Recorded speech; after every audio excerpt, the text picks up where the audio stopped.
It is a truth universally acknowledged that Australia is a sporting nation.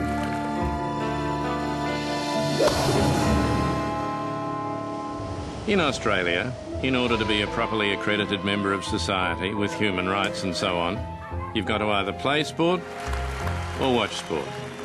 Ask anyone. Australians love their sport. I'm a typical example. I'm obsessed with sport. I'm doing a television program about sport. I love sport, always have. Played a bit of sport as a kid. Could have been great, but, you know, you can't do everything. But I love my sport. We all do, I think. I'm from New Zealand.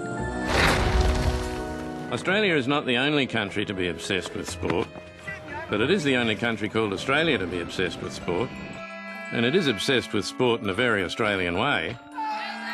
This might be a positive reflection of the Australian lifestyle and the genius of its people, or possibly a limitation, an escape, and maybe part of the problem.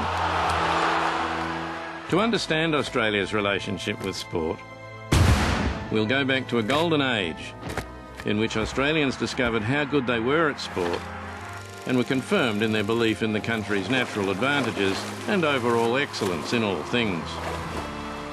What happens to this national confidence when the sports results aren't there to support it is something we'll discuss when we get into the therapy part of the story.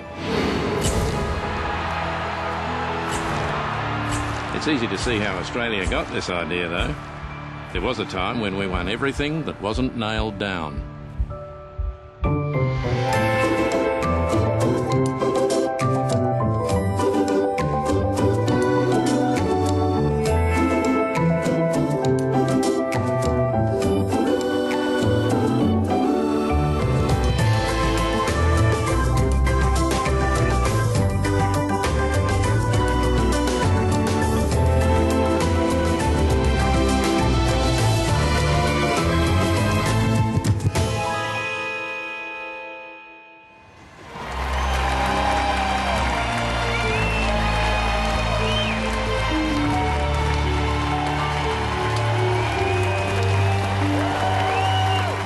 Perhaps it is only through sport that Australia exists as a nation, and perhaps it is in sport that we see best reflected our history.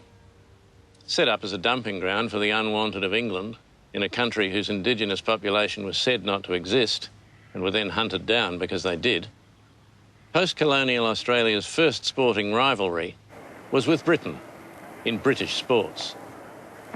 Sport is so incredibly versatile because it allows Australia to explore both its imperial fealty, but also its desire for difference, its desire for independence from England. Sir Donald Bradman. Don Bradman was so good at humiliating the English bowling attack that he was knighted. A nice irony that works both ways.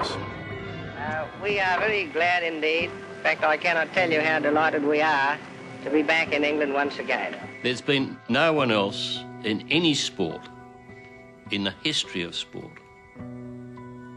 who has been so far ahead of the rest of the field as Bradman was in cricket.